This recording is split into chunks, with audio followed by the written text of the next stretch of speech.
In part 1 of this video series, you learned that the muscles grow when you put them through something they have not experienced before.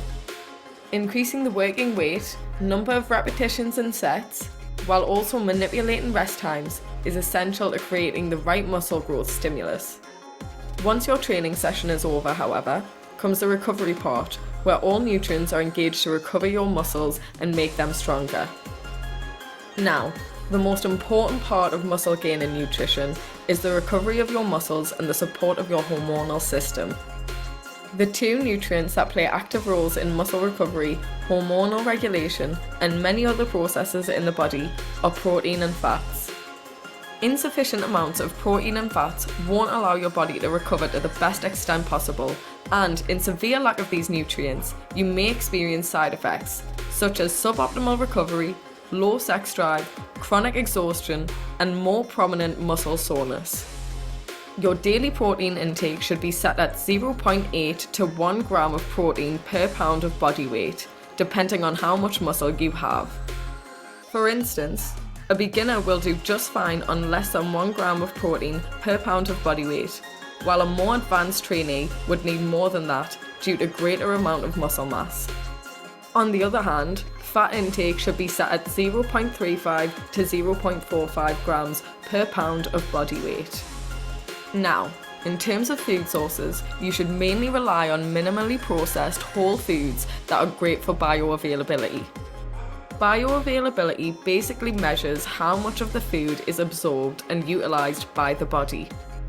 The most bioavailable sources of protein and fats are without a doubt animal products such as meat, organs, eggs, dairy products, fish, and other seafood.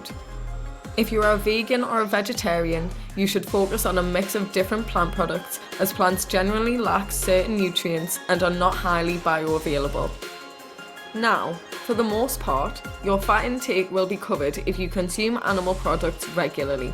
But in case you need to add more fat sources to your nutrition plan, make use of quality natural fatty foods such as avocados, nuts, coconuts, olive oil, dark chocolate, peanut butter, and full-fat yogurt. By consuming these high-protein, high-fat foods, you will ensure that your muscles have all the nutrients needed for proper recovery, and you will also support your hormonal system. Last but not least, nutrition is not only about recovery, but also about fueling. The food you consume on the day-to-day basis will determine your performance in the gym. In other words, if your nutrition is suboptimal, your athletic performance will also suffer. The nutrient that provides energy for the muscles is carbohydrates. Though often demonized, quality carbohydrates will fill up your muscles' glycogen reserves. Glycogen is basically the stored form of blood sugar, which is used during intense muscular activity. No glycogen means less energy and thus worse performance. The recommended carbohydrate intake is the remaining calories after calculating protein and fats, or 3 to 7 grams per pound of body weight. So, in essence, you must make sure to get your carbohydrates from the best quality sources.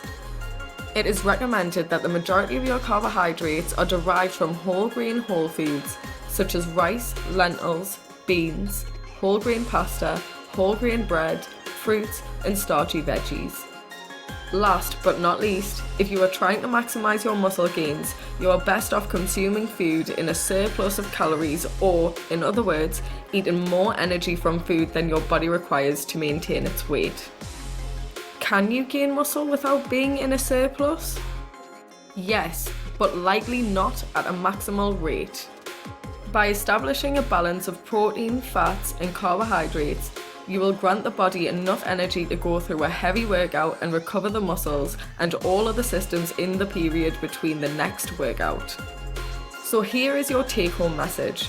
In order to optimize muscle gains, you must gradually increase the demand upon the body by increasing the working weight and the number of sets and repetitions, while also granting sufficient amounts of protein, fat, and carbohydrates to optimize performance and recovery.